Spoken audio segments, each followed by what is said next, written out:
Chapter 11. You Make Sense. I was out in the hall, and it was getting quite late now.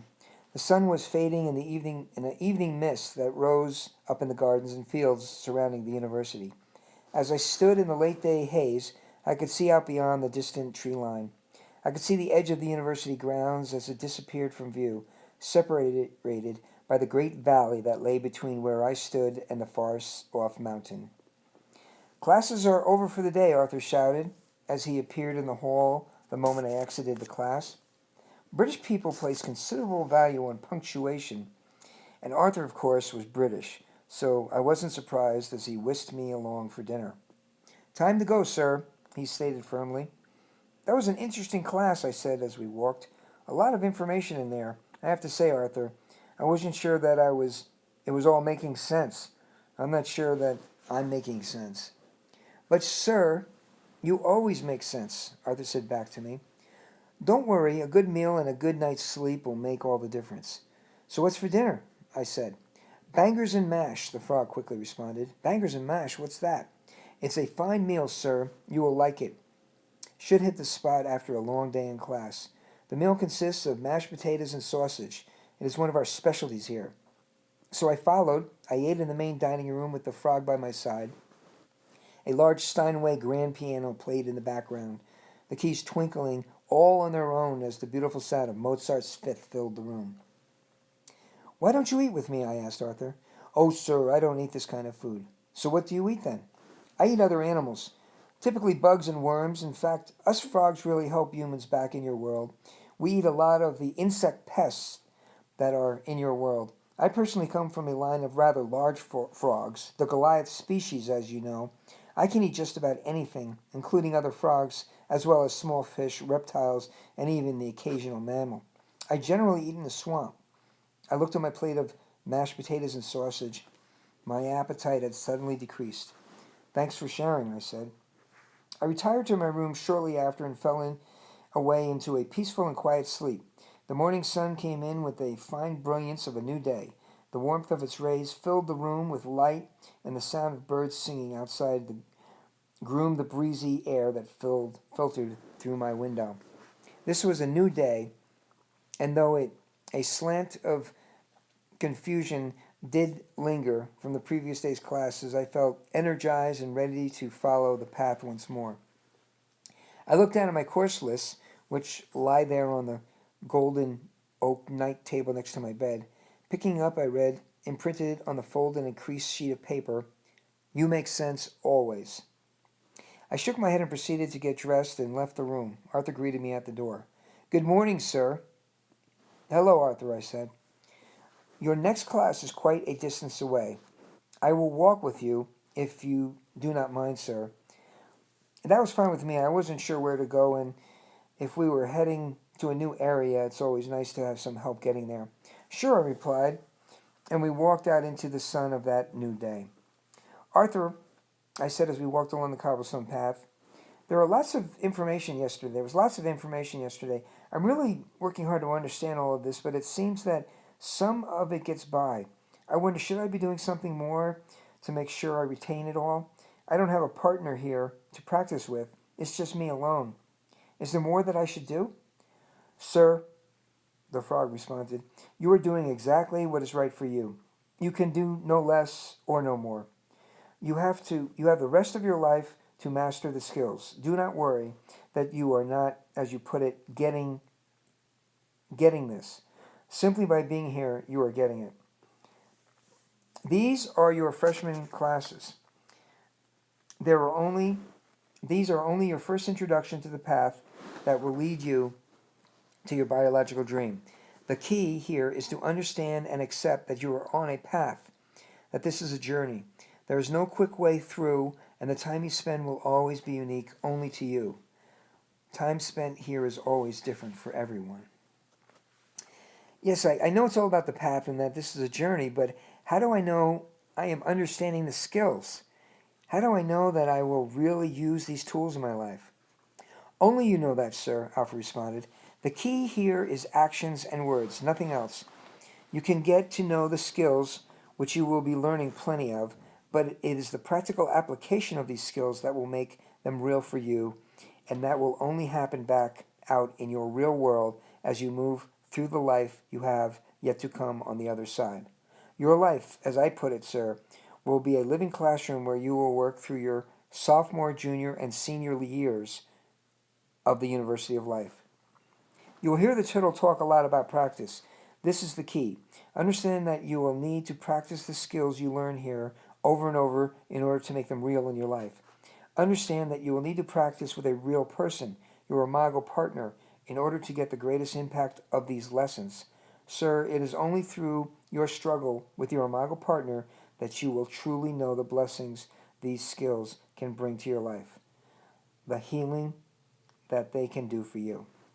Let me say again, sir, so this is clear. These are your freshman classes. This is an introduction to a new way of being. The real application of these skills will exist outside this world and in your own. And understand that this learning can go on through the rest of your life if you choose to continue to practice the skills. It's all up to you. It's practice, practice, practice. A simple rule, but one that will lead you to your ultimate goal, I guarantee it. We walked in silence for a minute. It was still quite early in the morning. A soft, gentle mist was rising from the wet, dewy grasses that lined the walkway. The sun angled low in the sky, and its rays sparkled through the branches of the heavily leafed trees. We soon came to a gated garden. There were tall trees and vines, flowers, and green leafy bushes, all meticulously groomed within a series of brick walkways and concrete benches. The garden was surrounded by a tall black wrought iron fence with spiral posts and pointed arrow-shaped crowns. "This is the garden of one-liners," Arthur finally said as he skillfully broke the silence with a new subject. "The garden of one-liners is a very special place here, sir. We haven't the time now, but later, hopefully, you can come here and read all of the phrases on the many signs posted here. They are a collection of the best quotes, and it is said by some that one only needs to read and understand these phrases to understand the totality of the knowledge here at the university." As I strained to look into the garden through the thick, meticulously maintained foliage, I could just barely make out the presence of a large, furry creature, pulling weeds and clipping grass. "What is that?" I asked the frog. "That is Kent. Kent is the garden caretaker. He is a bear." "What does he do in there?" I said. "He is in charge of maintaining the garden. He is the one who arranges the signs. He is a fine fellow. He has been coming here for years. He just wanders around in there and rearranges the signs. We will return later, I'm sure, and you will meet him. For now, let us proceed to your next class." We left the lavish garden of one-liners behind, and moved on along the bumpy cobblestone walkway, past the art department with its pocketed brick exterior so weathered in crevices, past the wooden chapel with thick vines of ivy rolling up the sides, until we came to a rather large university administration building. I could see through the tall rectangular office windows to where there were the many frogs scrambling to and fro with papers and files. There seemed to be quite a bit of work going on inside those walls. "Arthur, what's going on inside that building?" I said. "Oh, that, sir, is the Department of Imago, Match, and Tracking. We call it the DIMAT for short." "And what goes on in there?" "Well, sir, the staff here does quite a bit of research.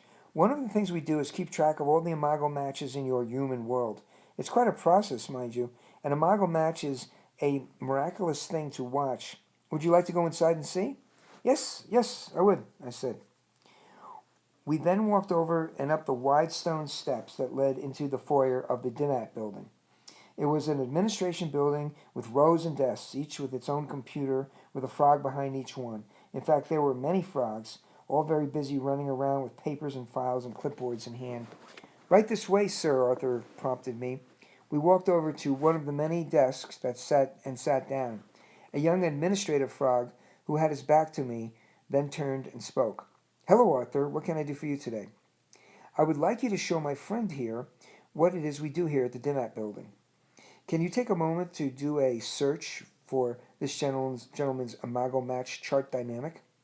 Sure, he said. And then the frog then turned and asked me a few questions. He wanted my name, social security number, last address, and date of birth. He then filled out a bunch of papers on a clipboard and added the data into his desktop computer. Okay, that should do it, he said with a smile as he pushed a single red button on his black keyboard. He then looked up to Arthur and spoke.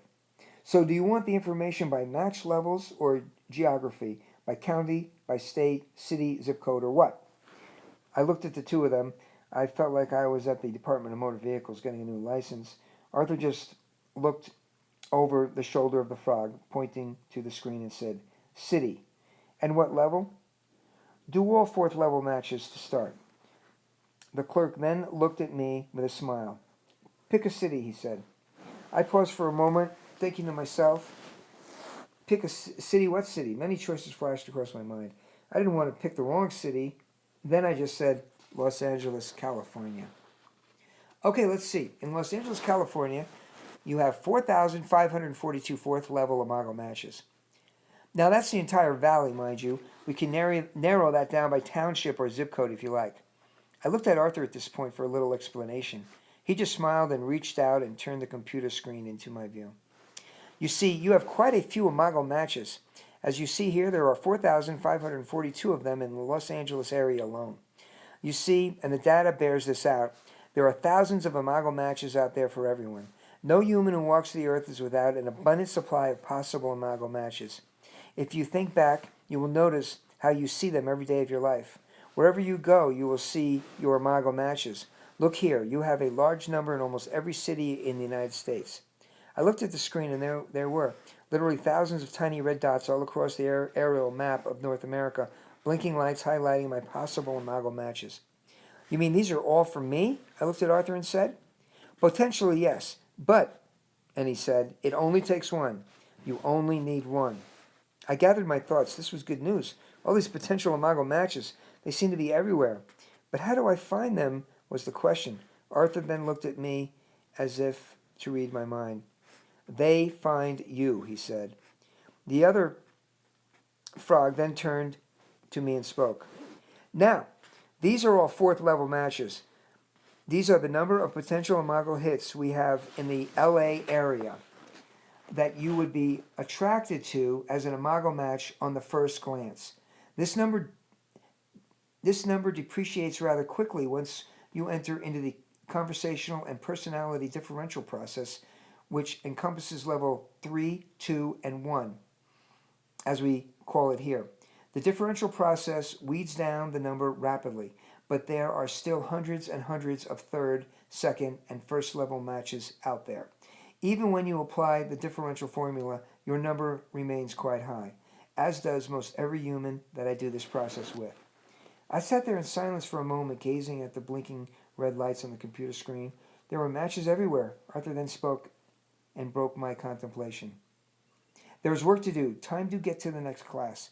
Having the knowledge you will learn here at the university will pave the way for you to experience an abundance of highly qualified level 1 Imago matches. I guarantee it. But like I said, you only need one, and that right one will most likely find you before all your actions and efforts find her. There is a natural process that works in your human world that funnels the number 1 Imago matches into your path. You just need to be aware of it when you see one. I paused for a second, kind of froze up, thinking about that wonderful woman I saw back at the Turtle's castle. Was she out there? I certainly hope so. Time, sir, waits for no man. Our frog, for that matter, or a frog for that matter. Shall we go? It was time for my next class, and so we briskly moved out in front of the DIMAP building and walked on until we arrived at my next destination, a rather odd-shaped structure of red and orange. This building sat alone at the far end of the campus. It had no windows. Its shape was rather different from the provincial architectural style that adorned most every other structure at the university. Tall and constructed like a triangle that rose high into the sky and tilted a little to one side. It was large, very large in fact. I'd put its height at about 5 stories and about twice that wide. I walked up to it and touched the side. It was warm and smooth as a polished sheet of stainless steel, with its red-covered veneer sparkling in the morning sun. I walked in through the square, tall front door. There was a long hallway with many doors, each a different size and color. The doors went on for what seemed like forever, eventually disappearing into the dimly lit light of a distant interior. A lesson in diversity, Arthur said. Right this way. Pick any room you like.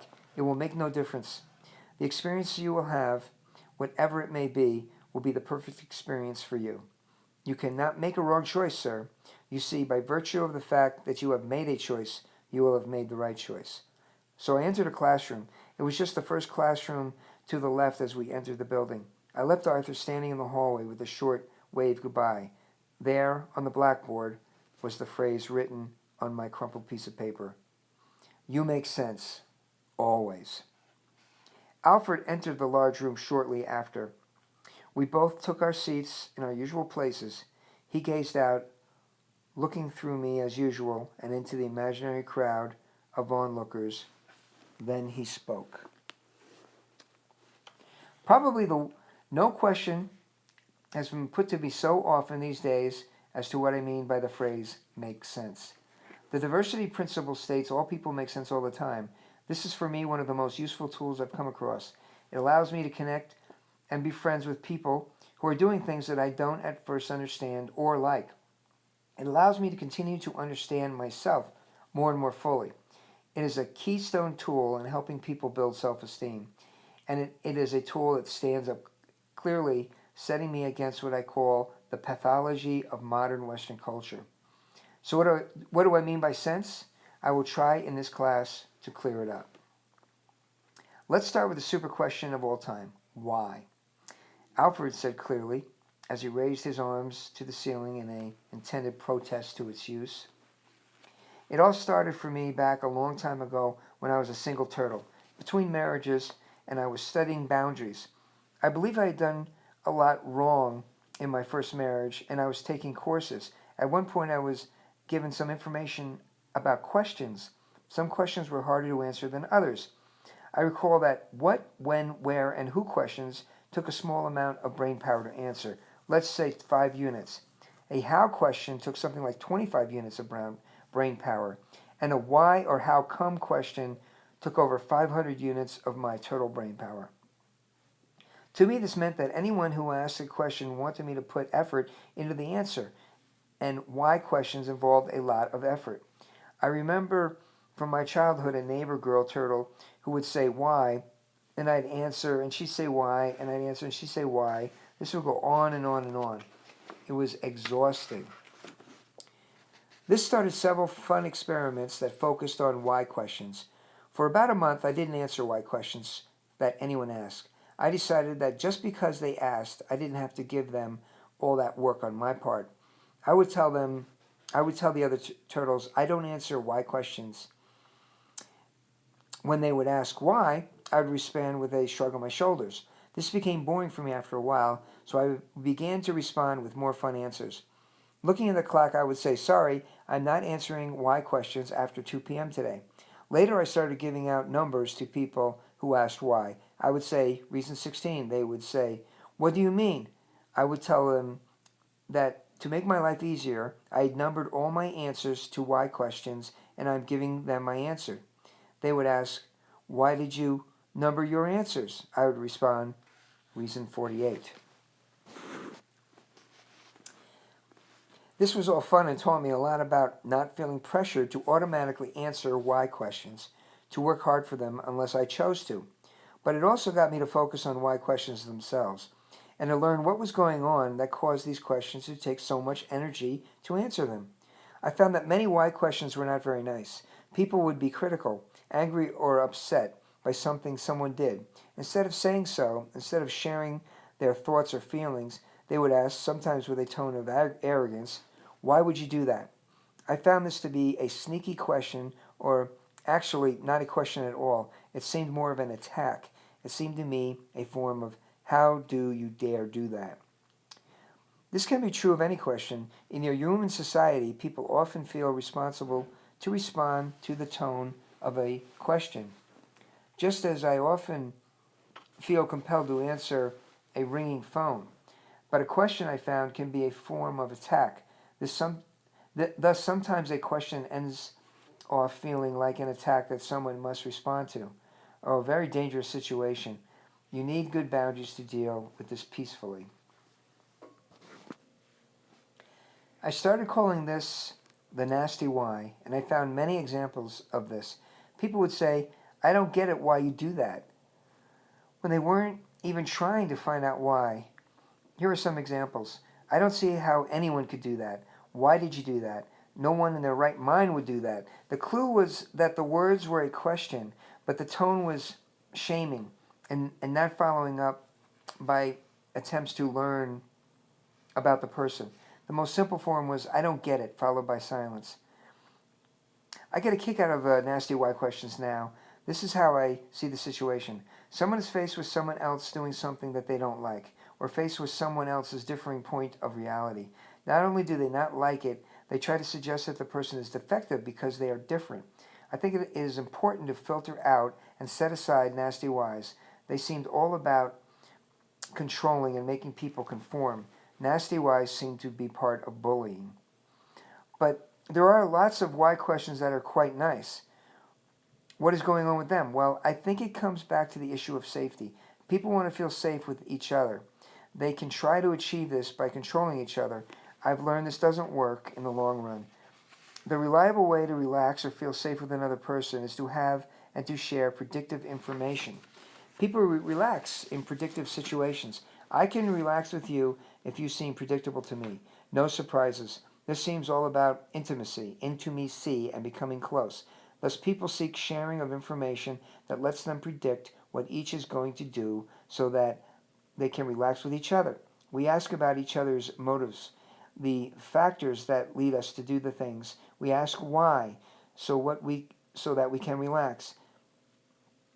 And the answer we seek and relax when we hear it is one that shows enough factors so that we can predict each other's behavior. By answering these questions, you are creating safety for your partner. By withholding an answer to these questions, to nice why questions, you are increasing their unsafety, being a source of threat or danger to them.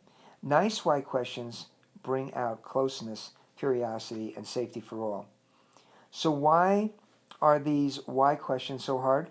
Remember, they take 500 units of brain power. The answer is in the numbers. There are many factors that go into answering of a why question. I don't really care how many factors there are. What struck me was when a person asked me why, I was faced with the daunting task of examining thousands of factors within me. Many of these factors I was not aware of, but still fit into the formula of my action. I found that questioners seem to want to have time for only a single answer. But what they want is not possible, I thought. They wanted a short, simple answer to a vastly complex question. No wonder a why question was difficult to answer. This was about the point in my life that I began to answer nice why questions using the phrase, "Some of the factors, reasons are probably." This was my way of letting my questioner face the awareness that I was complicated. I didn't know all about myself, and yet I could offer some reasons. I also found that it was easier for me to get answers from people if I asked, "Could you share some of the reasons that led you to do that?" That mathematical formula for actions was daunting for me and has continued to amaze me. However, it is underpinning for my definition of sense. One thing I've become comfortable with is that everything a person does originates inside of them. Alfred was giving me a lot of information on this. He then turned to the blackboard and wrote the word obedience. Then he turned to me and began to speak. No one ever does what they are told. Things are much more complicated than that. People choose to do what they do because they choose to do what someone tells them to do. What I am told, when I hear you say, just becomes one of the factors in my actions. From this, I developed the comforting rule that all people are chronically disobedient. Learn this and live with it. Next, he turned to the board and wrote the word ambivalence. Hesitancy or indecision, Alfred continued, just means that there are several strong factors that are in conflict with each other. This is common. I don't know what to do. This phrase just says that there are several different voices inside. Some are saying do it, others are saying don't do it. From this, I developed the comforting rule: if you don't know what to do, give voice to and become friends with the competing ideas inside your head. This is a start. I believe that oftentimes powerful factors are not in our awareness. We wonder, why do we do that? Yet I am aware that these factors still exist and contribute to actions. Here's an example, and he went on. For 40 years, I would become almost physically paralyzed when I came close to a dance floor. I didn't understand my reaction, yet it was extremely powerful. I could feel it. It was there. As an adult turtle, I recalled a terrifying event that occurred when I was 7 years old. It was a moment when things were so bad I tried to commit suicide. The event occurred in a situation that looks exactly like a dance floor. As I recall, I became aware of this factor. I could see more of what contributed to my paralysis on the dance floor. I now see how my reaction made sense. It had always made sense. I could now just see more of that sense, more of the factors that influence my actions. You see, he continued, all people make sense all the time. This is what I call the diversity principle. All people make sense all the time. I found it a most useful tool. Let me state it several different ways. All people's behavior arises directly and logically from the various active factors within them. If I do something, it is a result of all of who I am at that moment. Everything I do at all times is concurrent with who I am at those times. No one is capable of being incurrent with the factors inside themselves. Whatever you do, it makes sense to you, yourself. You may not be aware of some of your own important motives, but they are still there, operating inside of you. I don't believe it is possible for someone not to make sense. All people are valid all the time. One of the most critical factors of any relationship is the tendency towards getting to know you versus the tendency to pull away from you. John Gottman, the great human marriage researcher, suggests that you can predict divorce by measuring how often a couple turns away from each other and how often they turn towards each other. Let's look at turning away. A very common way to turn away is to judge another as making no sense. We tend to do what someone shows that they do not conform to our ways. I think the power and danger of this is that it is trying to invalidate or trying to make invalid or trying to make a person think of themselves as defective when they are currently making sense that is different from yours. I believe that all of us, you humans and us turtles alike, are seeking comfort from others by asking, do I make sense? I think it is easy to doubt yourself and wonder if you are crazy. Parents often sow these seeds of doubt with their ever vulnerable children by telling the sense-making child, you don't make sense. Anyway, I can get rid of this habit of invalidation. I do it in me or in others. I think the problem in the human realm is that the human culture is a control-freak culture bent on making people obedient. Conformity seems the general rule. Trying to make people doubt themselves is a way to control them. I believe this is simply a part of the human inheritance of thousands of years of warfare among the many parts of your world. It seems common for people in human culture to settle into one of two semi-peaceful yet symbolic postures. Those who tell other people how to think and be, and those who ask others how they should think or be. There are people who criticize and people who seek to be corrected. Remember, of course, on master-slave, if you like. Now, let's look at the idea of turning towards. The diversity principle makes a repeated opportunities to turn towards each other. Remember that when a person does something that does not conform to your way of thinking, they are doing something that conforms to their way of thinking. They make sense in their way.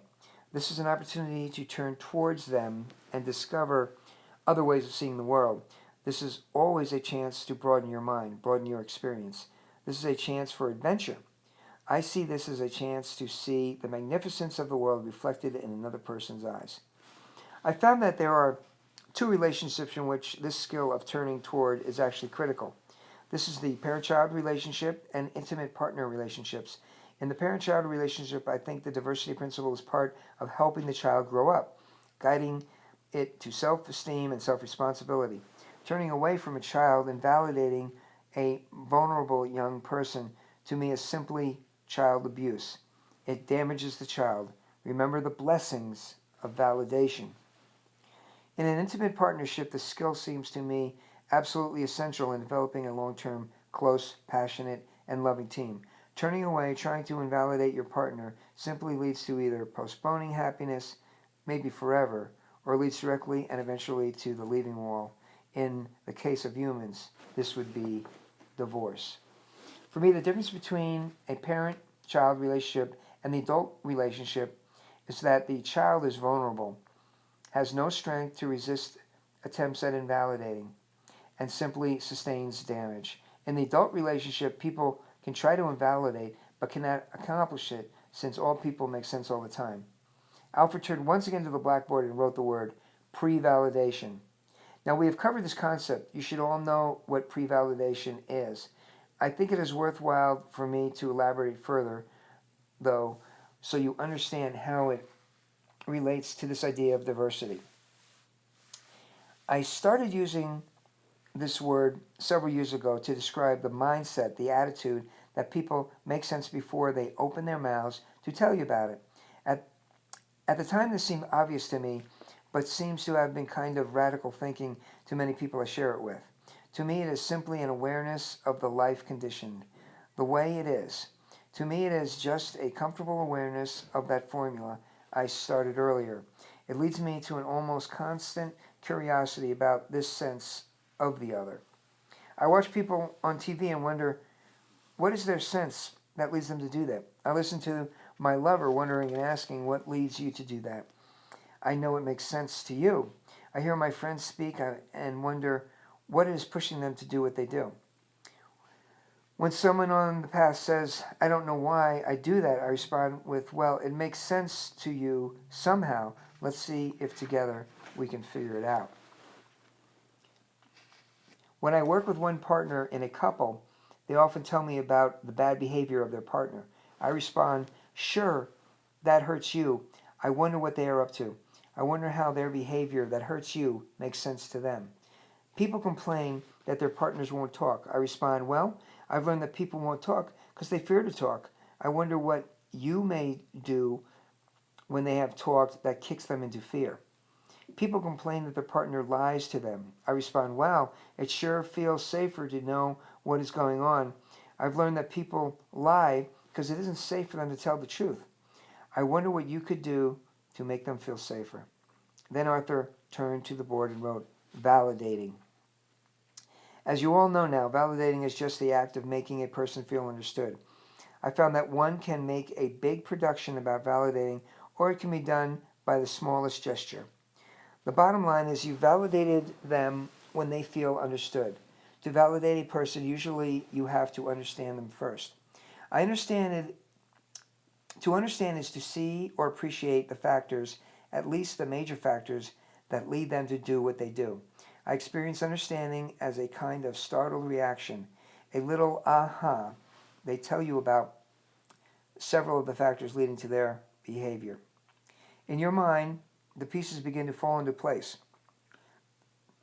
The startled reaction is the sound of the pieces, the factors, the reasons falling into place in your head. Those pieces are or were in place inside the person you are trying to understand.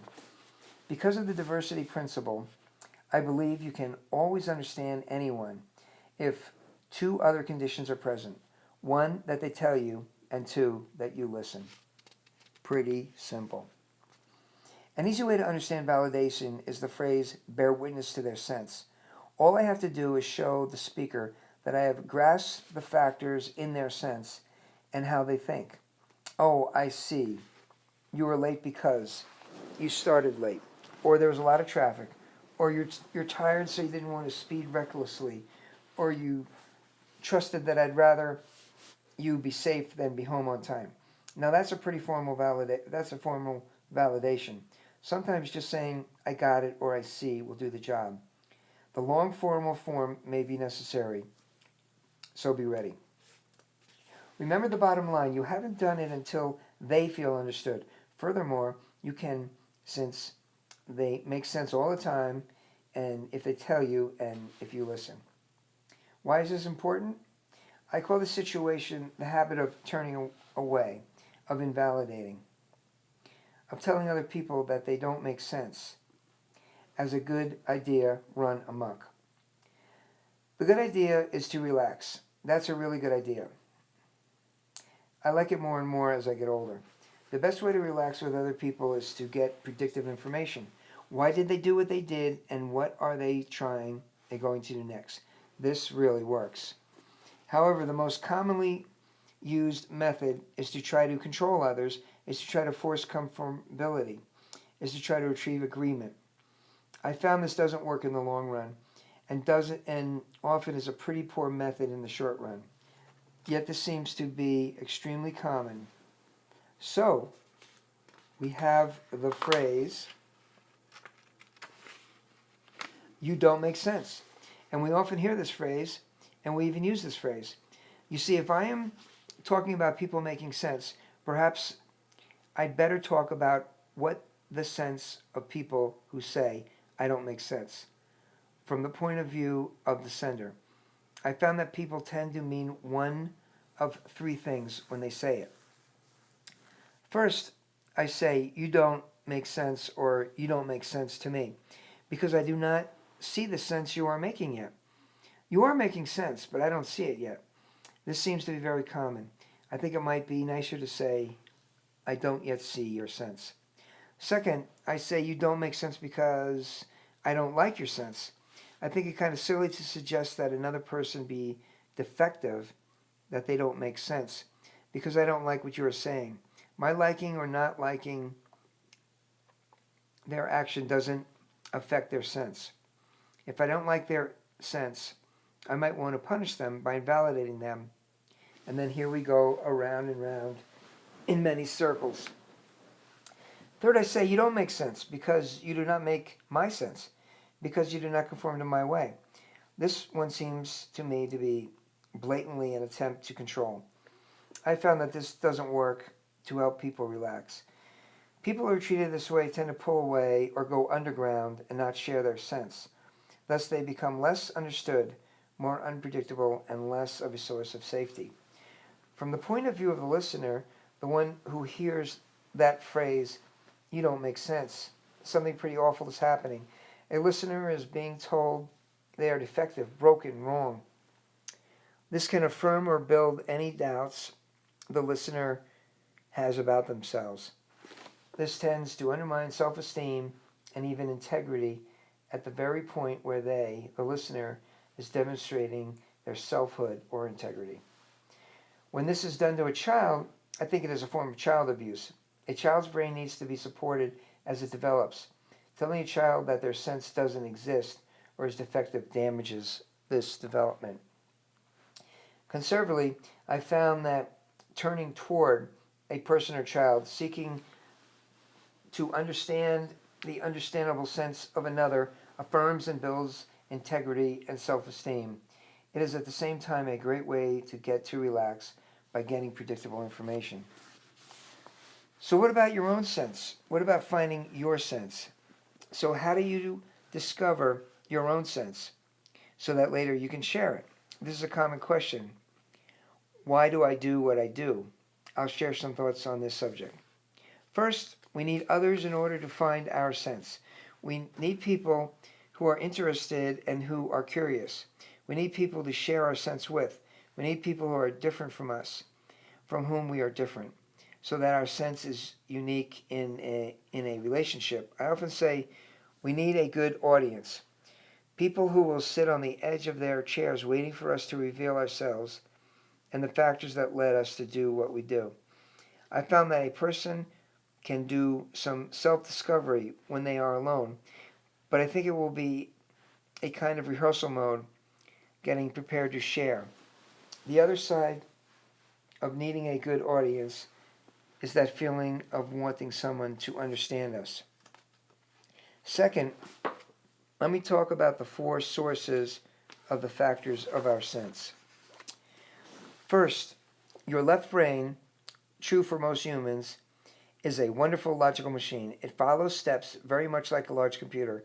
It seems to be saying A plus B equals C. People who appeal to logic often tend to be very comfortable with the way this side of the brain works. Several of the factors in the human sense clearly arise from the left brain. These factors often have a tone of logical deduction. Second, keep in mind that humans are emotional creatures. In your bodies, there are lots of chemically driven feelings. These feelings are triggered by thoughts and symbols, and the chemicals alter the actions of your brains. I learned a long time ago that different emotions result in different memories being available. If I am angry, the factors of my left brain change radically because different memories are available than when I am happy. This is one of the reasons that I try to not solve problems when I am angry or fearful. My computer, that left brain, is kind of scrambled when I am full of those emotions. Some of the factors in my sense relate to the feelings I am having and their intensity, and they shift my thinking. Third, the right brain tends to seem like a vast number of little computers that all vote. The right brain seems to be the seat of hunches, guesses, intuitions, and tendencies. I'm leaning towards that idea is a right brain effect. I feel certain about this is another right brain idea. I like to think that the right brain contributes several thousand factors, usually of very low density, but sometimes they add up to a big factor. It just feels wrong. I don't know. I ain't going to do it. Fourth and last, the memories you have and that you do not remember are an enormous factor. This is made much worse by the emotion of fear. Fear triggers many, many memories that we cannot recall. In childhood, up until age 12 or so, memories of very scary events are stored in a way that keeps us from thinking about them. And yet these memories are always available to us when we become fearful. Thus, in any tense situation, many factors of our sense are scary memories, almost always very intense, of which we are unaware. These factors may dominate current behavior, the puzzle our partners and us.